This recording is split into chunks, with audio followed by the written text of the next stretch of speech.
Shalom, salam berkat dari kami untuk pendengar sekalian. Saat ini pendengar akan diberkati dengan program Hari Ini Harinya Tuhan bagian yang ke-8. Sebuah program rohani tentang doktrin Alkitab yang menolong kita untuk semakin tertanam dalam kebenaran firman dan bertumbuh dalam kemuliaan bersama hambanya, Pendeta Gilbert Lumwendo, STH. Banyak orang merasa doktrin Alkitab sebagai sesuatu yang membingungkan. Tetapi tahukah saudara bahwa doktrin Alkitab intinya adalah memahami Alkitab dengan benar, dengan pemahaman yang sistematis, sehingga kita terus dapat tertanam di dalam kebenaran firman, sehingga kita terus bertumbuh di dalam kemuliaan Allah. Buka hati saudara sekalian untuk menerima berkat-berkat firman-Nya hari ini. Pada dasarnya setiap orang percaya harus menyucikan rumahnya. Nah, kalau kita bicara tentang rumahnya, sebetulnya orang percaya punya beberapa pandangan tentang rumahnya. Yang pertama, bahwa tubuh kita ini juga harus senantiasa kita sucikan, karena tubuh kita adalah rumah dari Roh Allah. Yang kedua, bicara tentang rumah, pasti tempat di mana kita tinggal, karena memang kita tinggal di situ. Tetapi tanpa kita sadari juga harus kita akui bahwa Tuhan ada bersama-sama dengan kita di keluarga orang benar. Lalu yang ketiga yang harus kita bersihkan juga kalau bicara tentang rumah, yaitu gereja di mana kita beribadah dan kita berbakti. Saudara-saudara, itu sebabnya jangan biasakan pindah-pindah gereja. Ada masalah di satu gereja, normal, wajar. Setiap gereja kan memang tidak sempurna. Setiap gereja kan sedang berjuang dalam kesempurnaan. Loh, tapi itu kan gereja. Loh, kepala gerejanya memang sempurna, yaitu Kristus. Tetapi jangan salah, yang menyelenggarakan gerejanya tetap adalah orang-orang biasa yang penuh dengan kekurangan dan keterbatasan. Tetapi Alkitab kasih jawabannya. Besi menajamkan besi, manusia menajamkan sesamanya. Justru lewat peristiwa-peristiwa yang menyakitkan, hal-hal yang tidak mengenakan, kadang-kala kita sedang didewasakan Tuhan. Lalu yang keempat, rumah kita adalah negara di mana kita tinggal. Itu sebabnya Alkitab berkata, berdoalah bagi kesejahteraan bangsamu di mana engkau ada. Saudara yang kekasih dalam Tuhan, dari sini kita belajar tanggung jawab kita untuk menyucikan rumahnya ini. Yang pertama, tubuh kita. Yang kedua adalah keluarga kita. Yang ketiga adalah gereja kita. Dan yang keempat itu bangsa dan negara kita. Nah, pertanyaannya, dari mana kita harus menyucikan rumah kita? Yang pertama, dari kuasa-kuasa kegelapan, saudara, iya kan? Jangan biarkan tubuh kita diikat kuasa kegelapan, meskipun dari ikatan-ikatan masa lalu, ataupun mungkin dengan hal sederhana. Saya cuma baca aja kok apa kata bintang gitu. Nah, saudara yang kasih dalam Tuhan, pastikan tubuh kita suci, bersih, berkenan kepada Tuhan. Begitupun di dalam rumah kita. Jangan sampai ada penyembahan-penyembahan berhala. Jangan sampai ada pajangan-pajangan tertentu yang merupakan gambar atau image dari kuasa gelap. Bersihkan hidup kita, bersihkan rumah kita dari kuasa kegelapan, bersihkan gereja kita, bersihkan bangsa dan negara kita dari segala ikatan kuasa kegelapan. Karena Alkitab sudah bilang, bangsa yang meminta tolong pada kuasa kegelapan adalah bangsa yang akan mengalami banyak kutuk dan penderitaan.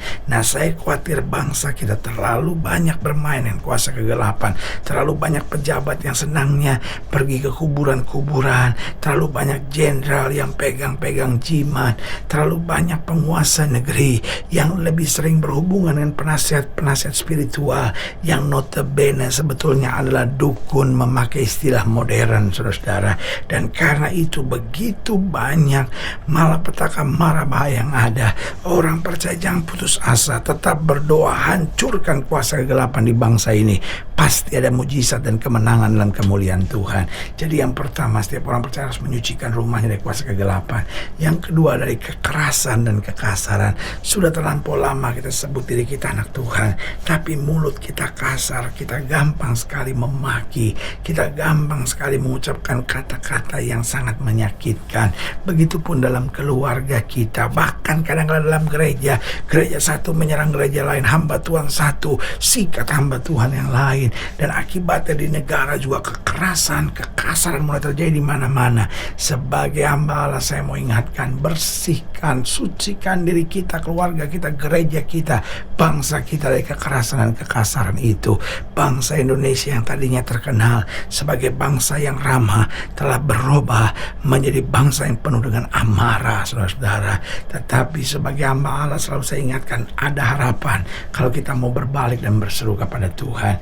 Yang ketiga, saya pelajari bahwa setiap orang percaya harus menyucikan rumahnya dari segala kepalsuan dan kemunafikan. Hidup Kristen harus apa adanya. Hidup kita, keluarga kita, gereja kita, bangsa dan negara kita jangan sampai diikat dengan berbagai kepalsuan dan kemunafikan. Lalu yang keempat, saya pelajari setiap orang percaya harus menyucikan rumahnya dari segala kecurigaan dan tindakan serta tuduhan yang negatif. Jangan sampai di dalam hidup kita penuh dengan kecurigaan, tindakan serta tuduhan yang negatif. Jangan sampai di rumah kita hal-hal itu terjadi. Suami mencurigai istri, istri mencurigai suami, orang tua mencurigai anak-anak. Tindakan tuduhan negatif menjadi biasa. Bahkan juga di gereja kita, bahkan di bangsa negara kita, saling mencurigai satu sama lainnya, saling menuduh satu sama lainnya, saling melakukan tindakan negatif. Mari kita berubah, kita bangun hidup kita dalam kebenaran ilahi, kita bangun hidup kita dalam kejujuran, maka Tuhan pembela yang agung kita akan memulihkan segala sesuatunya. Haleluya. Selamat datang dalam program kita hari ini, harinya Tuhan. Sebuah program rohani yang kembali mengingatkan kepada kita betapa pentingnya kita menjadikan firman Tuhan sebagai dasar keseharian hidup kita. Karena selama kita jadikan firman Tuhan sebagai dasar keseharian hidup kita, langkah-langkah ke depan kita penuh dengan kepastian, kemenangan, berkat mujizat dan perkara-perkara besar. Haleluya. Dan dalam program ini kita sedang membahas tentang menyucikan rumah, karena memang hidup kita harus disucikan, keluarga kita harus disucikan, gereja kita, bangsa negara kita harus terus mengalami penyucian dari Tuhan. Haleluya. Saudara yang kasih dalam Tuhan, dalam pembahasan kita tentang menyucikan rumah, kita mau sama-sama belajar dari Imamat pasal 14, Imamat pasal 14 ayatnya yang ke-48, Imamat 14 ayat yang ke-48 sampai ayat yang ke-57. Imamat pasal 14, Imamat pasal 14 ayatnya yang ke-48 sampai 57. Demikian firman Tuhan. Tetapi jikalau imam datang dan menurut pemeriksaannya tanda itu tidak meluas di dalam rumah itu sesudah dilepa, maka imam harus menyatakan rumah itu tahir karena tanda itu telah hilang. Kemudian untuk menyucikan rumah itu, perhatikannya, rumah pun harus disucikan. Haruslah ia mengambil 2 ekor burung, kayu aras, kain kermisi dan hisop. Burung yang seekor haruslah disembelihnya di atas belanga tanah berisi air mengalir. Lalu ia harus mengambil kayu aras dan hisop, kain kermisi dan burung yang masih hidup itu, dan mencelupkan semuanya ke dalam darah burung yang sudah disembelih dan ke dalam air mengalir itu. Kemudian ia harus memercik kepada rumah itu 7 kali. Dengan demikian ia harus menyucikan rumah itu dengan darah burung, air mengalir, burung yang hidup, kayu aras, hisop dan kain kermisi. Dan burung yang hidup itu harus dilepaskan keluar kota ke padang. Dengan demikian ia mengadakan pendamaian bagi rumah itu, maka rumah itu menjadi tahir. Itulah hukum tentang setiap penyakit kusta, kudis kepala, tentang kusta pada pakaian dan rumah, tentang bengkak, bintil-bintil dan panu, untuk memberi petunjuk dalam hal najis atau dalam hal tahir. Itulah hukum tentang kusta. Nah, saudara yang kasih dalam Tuhan, ayat bacaan ini menjelaskan bahkan kalau rumah itu najis pun harus disucikan. Nah, pertanyaannya bagaimana kita menyucikan rumah yang najis? Yang pertama, penuhi rumah dengan doa dan pujian. Artinya apa? Hidup kita harus penuh dengan doa dan pujian. Rumah kita harus penuh dengan pujian dan doa. Bahkan gereja kita harus kita penuhi dengan doa dan dan puji-pujian. Bahkan bangsa kita harus kembali kepada doa dan pujian kepada Tuhan. Bangsa kita sudah terlalu banyak demonstrasi, sudah terlampau banyak kritik. Bangsa ini sudah tidak butuh kritik dan demo lagi, karena orang-orang yang mengkritik itu sama seperti komentator-komentator yang gak kasih jalan keluar, yang gak kasih solusi, yang ada cuman kebencian demi kebencian. Sehingga yang terjadi adalah bahwa bangunan-bangunan pemerintah yang dibangun dengan biaya dari rakyat dihancurkan oleh rakyat sendiri dengan demonstrasi. Kendaraan-kendaraan polisi, kendaraan-kendaraan tentara yang dibeli dengan uang rakyat dihancurkan oleh rakyat sendiri juga. Saudaraku yang kasih dalam Tuhan, bukankah ini kebodohan?